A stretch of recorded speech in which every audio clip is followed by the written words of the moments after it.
What's up, guys? This is Let's Be Real with Brad. As you guys know, since this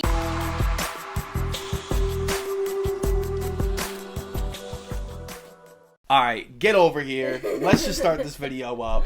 I think you should introduce yourself. So, this is Brad from Let's Be Real Brad, and who are you? Jack Clark. Jack Clark. Okay, so I have my good buddy Jack Clark, who I went to go see Space Jam: A New Legacy at the movie theaters a little while ago. So, tell me, Jack Clark, what did you think about Space Jam: A New Legacy? I think it was funny, but I kind of didn't like how they didn't have their theme song. Oh, so that was your biggest criticism of the whole movie? They didn't like the theme that song? was one of them. As a whole, would you rewatch this movie again? Yes.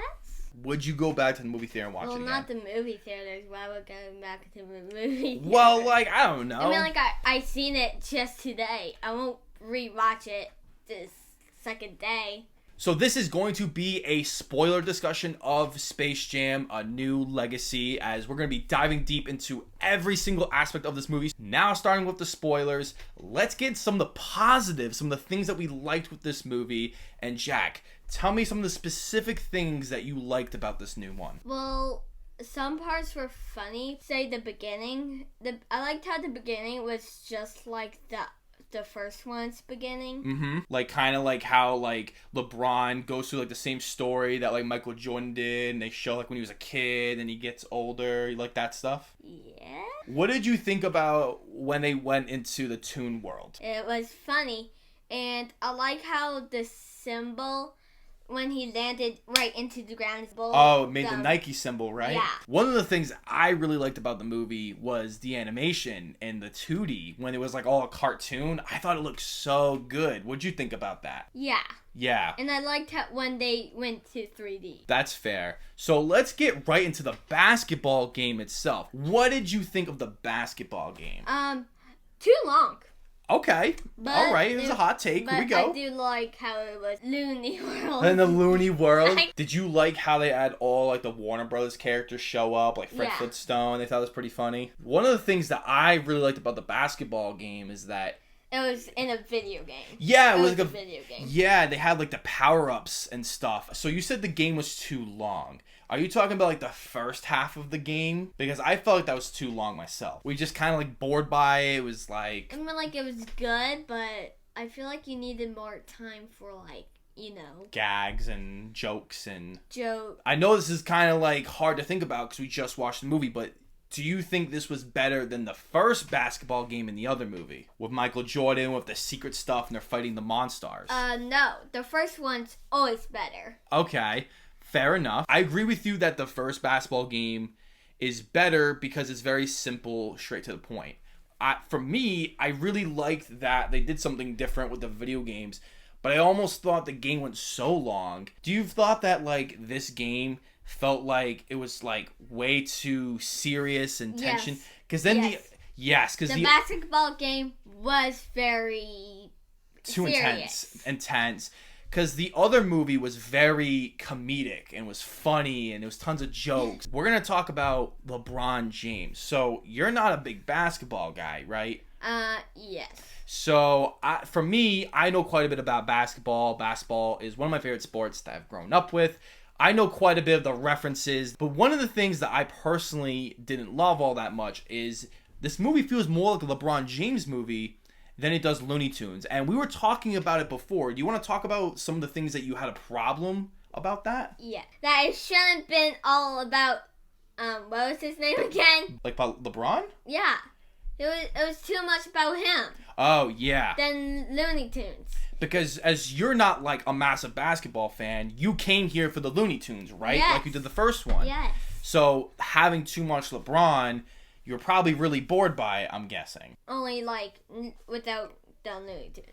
Okay, Jack, so is there anyone in your school who, like, loves LeBron James that you're friends with? With my memory, I'm pretty sure yes. So do you think that other kids who really love LeBron James will like this movie? Yes, because it was mostly about him. So, like, that is one of the things I agree with my friend Jack Clark here, is that if you're a massive LeBron James fan, I think you're going to really enjoy this movie. But if you're someone who just likes LeBron and you're just the more about the Looney Tunes and the movie itself, I think you're not going to really love this movie. One of the things that I want to talk about is the new jerseys.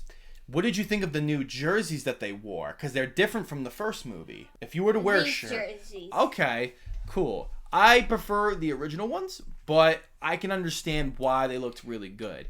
So the next question I want to ask is, what did you think about the villains in this movie?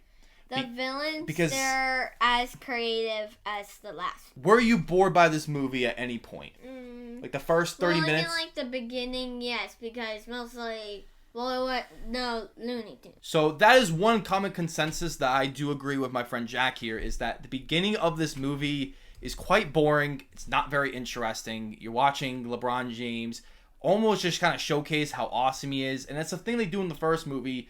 But it goes on for so long, and you don't get the Looney Tunes. At least in the first one, they do cut back to the Looney Tunes. This one, you almost wait. It feels like 30 minutes until they just show up randomly. What did you think about the Looney Tunes going into all the different movies? Like going into the Superman animated show or Mad Max Fury Road? I liked it, but it was like this long. Yeah, I felt like it could have been a lot longer considering it was such a cool idea. Basketball game. Basketball. It was like this long. Yup. And when they were getting all the other Looney Tunes, it was like this. It's like super short.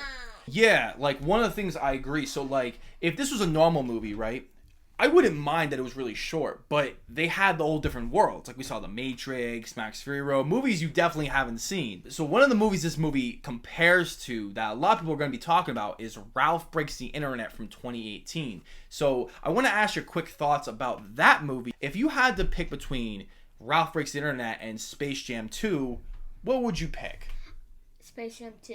All right. Because for me, I would pick Ralph Breaks the Internet, but I think the same problem I have with this movie that you probably won't see is that this movie also is so much about its original IP of all its characters it has, and trying to just basically show them all in a movie, just like Ralph Breaks the Internet, kind of just running around and seeing like, oh, here's this Disney character, oh, this Disney character. I felt like this one almost did the same thing, but I feel like they should have just went all the way with it. Enough about Ralph Breaks the Internet. Okay. We're talking about Space Jam. No, that's fine. I had to bring that in because a lot of people are comparing it to Ralph Breaks the Internet because it's very similar of having all the Disney characters, having all the Warner Brothers characters.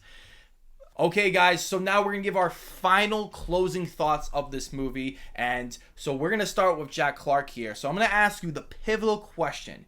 Would you recommend this to other kids who like Looney Tunes, who like basketball, or who just like movies in general? Let me think about it. Okay, yes, you might like it. It is a good for kids for my age. I'm not sure about grown-ups. Did you like the movie? Yes, I liked the movie. A little bit. Well, a little bit I hated. The rest, I liked it. Jack Clark liked the movie. He recommends it for you guys. My take of the movie is I did not like the movie. There was a lot about it that I think they could have done so much better. But I feel like the movie took itself a little too seriously, and not in a way that's, oh, it's just meant for kids. Because I think the first one was definitely meant for kids. Parts of this movie are definitely just not made for kids, as most of this movie does feel like it's going for that adult nostalgia. As someone who didn't really grow up with the first one and rewatching it, I enjoyed it. But with this movie trying too hard and not taking full advantage of its storyline, I don't think this is a movie that I could recommend to older adults. I think kids are going to really like it. So I'm giving Space Jam: A New Legacy a 4 out of 10. What would you rate Space Jam? I'll give it a 5. A 5 out of 10? 50-50. 50-50. Okay, guys, so that was our review of Space Jam: A New Legacy. Don't forget to hit that subscribe button, leave a like if you want to, and ring that notification bell. And if you want to see more reviews of me and Mr. Jack Clark on future kids movies coming up, leave your comments down below and type in, "We want Jack Clark" in the next couple of videos. This is Jack Clark, and I'm leaving. Oh, and this is Brad, and I'm leaving too.